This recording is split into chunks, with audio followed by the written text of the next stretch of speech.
Aquí consternados. Pasamos de la ilusión a la pesadilla y luego de la pesadilla pasamos a la pesadumbre. Sí, la pesadilla y la pesadumbre son primas hermanas y pasa eso Bueno, porque... amigos, terminó la Copa de Oro para Costa Rica luego de perder en penales contra Estados Unidos. Por supuesto, la prensa tica reaccionó a este nuevo fracaso de la Piojoneta. Como siempre, las marcas de tiempo están en la descripción del video, pero antes me gustaría hacer un pequeño análisis de lo que ha ocurrido en esta Copa de Oro. Primero, el Piojo ha decepcionado bastante ciertos planteamientos, ciertas majaderías que tiene con algunos jugadores, empezando obviamente por Brandon Aguilera, el volante titular del Río Ave de Portugal, que no ha mostrado realmente un nivel digno en esta Copa de Oro como para considerarlo el 10 de la selección o como para considerar que realmente merezca siquiera estar convocado. Ahora no hablemos de ser titular en la selección de Costa Rica, ni siquiera para estar convocado ha mostrado ningún mérito. La majadería del Piojo Herrera también de poner a Carlos Mora como lateral derecho. La defensa es un verdadero colador por ese lado. Si Carlos Mora no sabe defender, ataca muy bien, de hecho contribuyó en el segundo gol de Costa Rica, pero defendiendo no sirve, es verdaderamente un colador. Y el Piojo tiene que resolver sus problemas, primero en la media cancha, en la generación de fútbol, y segundo en la lateral derecha, aunque ya sabemos que Costa Rica tiene años de tener una crisis profunda, muy profunda de laterales. Costa Rica tiene como 5 o 6 años de no encontrar laterales ni izquierdos ni derechos, y realmente estamos muy flojos en ese departamento.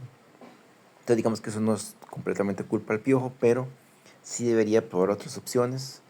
Estaba en el jovencito de Saprissa, que Naim Airi, que si bien es cierto, digamos que tampoco es un super crack marcando, pero yo creo que podría hacerlo mejor que Carlos Mora en ese aspecto de marca, ¿verdad? Carlos Mora atacando son otros 100 pesos. Y bueno, Costa Rica queda eliminado de esta Copa de Oro, que en realidad es una Copa de Oro con un nivel, yo creo que es de las Copas de Oro con el nivel más bajo de los últimos años, y eso es mucho decir. Bueno, Estados Unidos prácticamente llevó un equipo E, Canadá llevó un equipo B también, que quedó eliminado con Guatemala, y unas semifinales, ¿verdad?, que va a enfrentar a México contra Honduras y Estados Unidos contra Guatemala, que Guatemala es la gran sorpresa.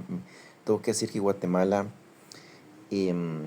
pues no he tenido la oportunidad de ver mucho los partidos, pero los resultados sí son bastante sorprendentes. Yo creo que Guatemala es una selección que usualmente ha tenido una autoestima muy baja. Ahora es una selección que creo que la Copa Oro anterior o tras anterior, Guatemala había quedado eliminado contra una isla del Caribe, un repechaje contra Guadalupe, creo, no recuerdo contra qué selección, y había quedado eliminada de la Copa de Oro en un repechaje antes de ni siquiera la jugó. O sea, es una selección como que está muy acostumbrada a los fracasos, pero estas victorias, la victoria contra Jamaica, esta victoria contra Canadá, yo creo que le sube mucho la autoestima a Guatemala. Y ojo con Guatemala para la eliminatoria. Yo creo que Guatemala le puede dar una sorpresa a Panamá, y no me extrañaría que Guatemala gane el grupo y que Panamá termine yendo al repechaje, y en el repechaje Panamá va a quedar eliminado. Cualquier equipo de CONCACAF que vaya al repechaje va a quedar eliminado, ¿verdad? Yo creo que eso está prácticamente muy claro. Pero en fin, nos voy a dejar entonces con las opiniones de la prensa tica. Déjenme su opinión en la caja de comentarios y nos vemos en el siguiente video. En este momento de la coyuntura que vive la selección, y creo que ayer el técnico se equivocó sacrificando a Carlos Mora, poniéndolo como lateral derecho en una línea de 4 donde Carlos Mora, vimos el potencial de Carlos Mora cuando se modificó el planteamiento de la selección, cuando se reacomodó el planteamiento de la selección, y vimos a Carlos Mora jugando ya mucho más al frente, donde él sabe jugar y donde él marca diferencia. Él no es un marcador por naturaleza, él es un jugador de características ofensivas, y ayer lo demostró claramente. Y ayer realmente el potencial de Carlos Mora lo vimos mucho más fuerte en esos momentos. Lo mejor de la CL fue cuando entró Brenes y con Mora por totalmente derecha. Sandro, lo que pasa, Sandro, es que cuando hay técnicos que no conocen al futbolista costarricense, uno se da cuenta de como ayer. O sea, ayer Carlos Mora sabemos que es muy ofensivo, y ayer Estados Unidos nos iba a atacar todo el partido. Entonces ahí yo creo que una decisión errónea del técnico es poner a Carlos Mora. Es mejor poner a Kenai, que es mejor defensivamente. Sí, Y ahí escuché a Miguel Herrera hablando de Usain Bolt. Usain Bolt era el mejor en lo que hacía, punto. Y Messi es el mejor en lo que hacía, punto. Entonces, cuando uno hace algo, tiene que ser el mejor. Entonces, queda un sabor también amargo, porque ayer el partido contra Estados Unidos, porque también en esto hay que ser muy claros, y hay que ser, la verdad es que hay que subrayar las cosas que son. Costa Rica ayer estaba jugando contra una selección B y hasta C de Estados Unidos. Las grandes figuras del fútbol de los Estados Unidos no se asomaron a la Copa Oro. Las figuras que vamos a ver de Estados Unidos titulares en su selección dentro de un año en el Mundial que ellos van a organizar, ni se asomaron a la Copa Oro, porque muchos de ellos están jugando el Mundial de Clubes, que es la prioridad de la FIFA, y otros simplemente decidieron no ir o no fueron convocados a la selección. Entonces, hay que ser claros. O sea, a Costa Rica le tocó jugar contra una selección bastante desmejorada de Estados Unidos, que así lo había demostrado en esta fase de grupos, y que además tampoco era una selección tan solvente ni era la selección A de los Estados Unidos. Entonces partamos de eso. El segundo aspecto, bueno, en contrario con que nosotros sí tenemos la selección A, eso es lo que tenemos, no hay más allá. En contraparte a eso, ayer el partido pudo haber sido ganable para la selección. Es una discusión, mi querido Amaury, que vos, yo, Alan, Carlitos y David hemos tenido por años en la platea, pero por años. Y es la famosa métrica, sí, exactamente. Sí. Estoy de acuerdo. Al jugador no hay que medirlo por si corre mucho.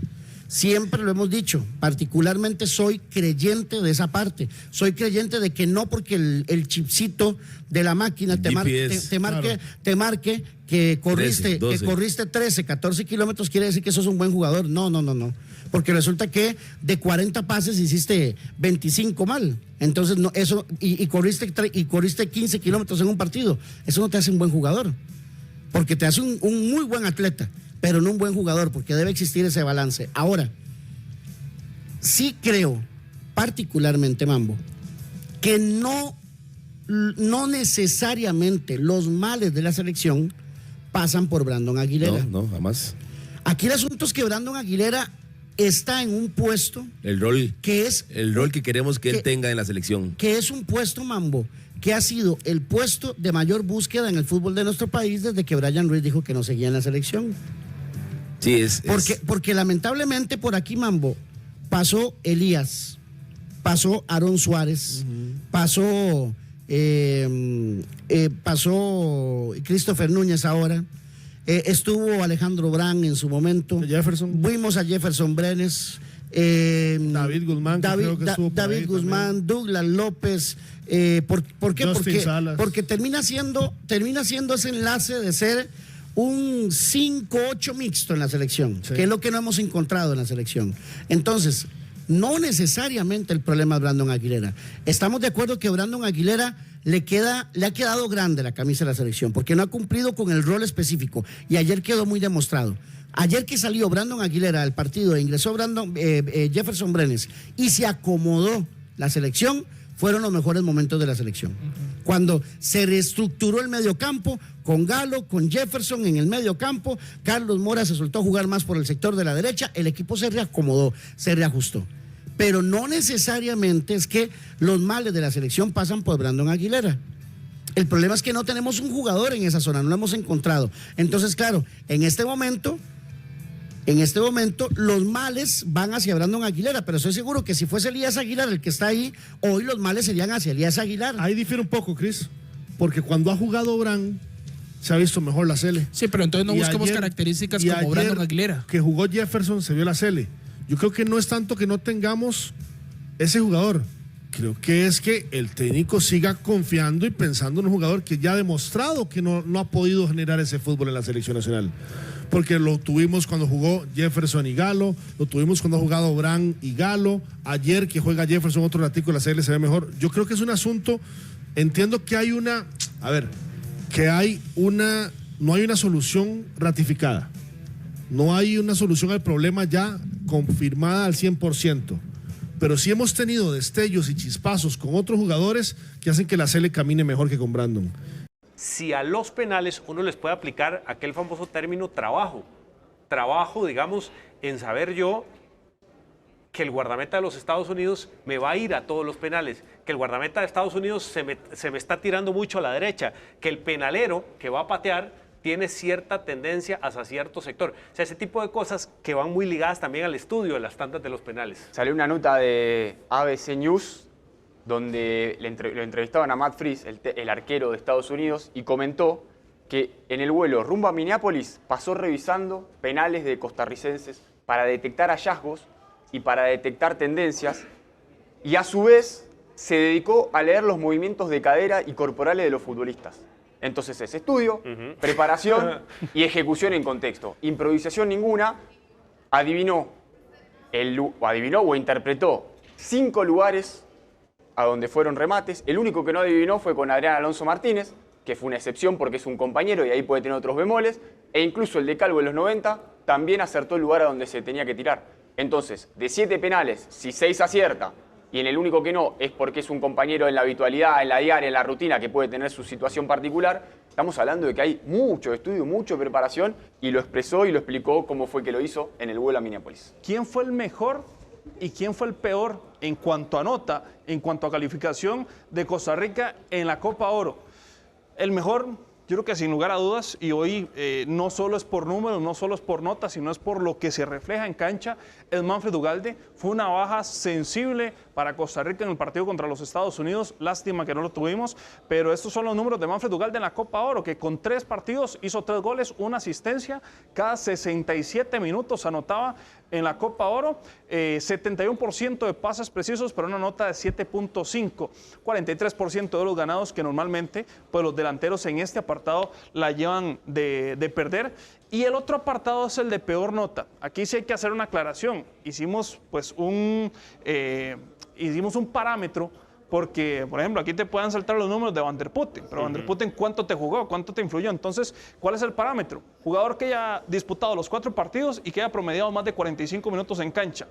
Es Carlos Mora, con ese 6.88, esta es la peor nota para Costa Rica.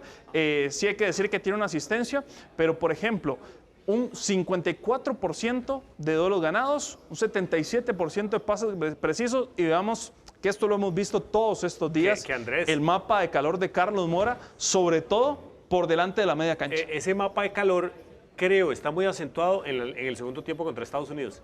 Digamos, el rojito que te aparece ahí va mucho, que hay un aspecto que creo que es importante explicarle también al televidente. ¿Sofascore son argentinos, Tomás? Muchos de los chicos que trabajan allí sí, pero en general es una empresa internacional, pues está en varias latitudes. Sí, la casa matriz estaría en Croacia. Es para explicarle también a los televidentes que, digamos, que esto, que coincide mucho con lo que mucha gente piensa o a percepción opinaba sobre el equipo. Usted le preguntaba a la gente, ¿quién fue el jugador que tenía la nota más baja en la selección? Muchos le decían, o Carlos Mora o Brandon Aguilera.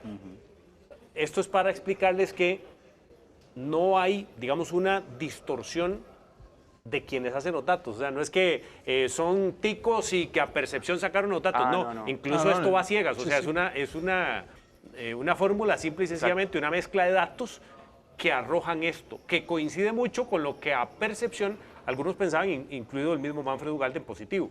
Recuerda seguirme.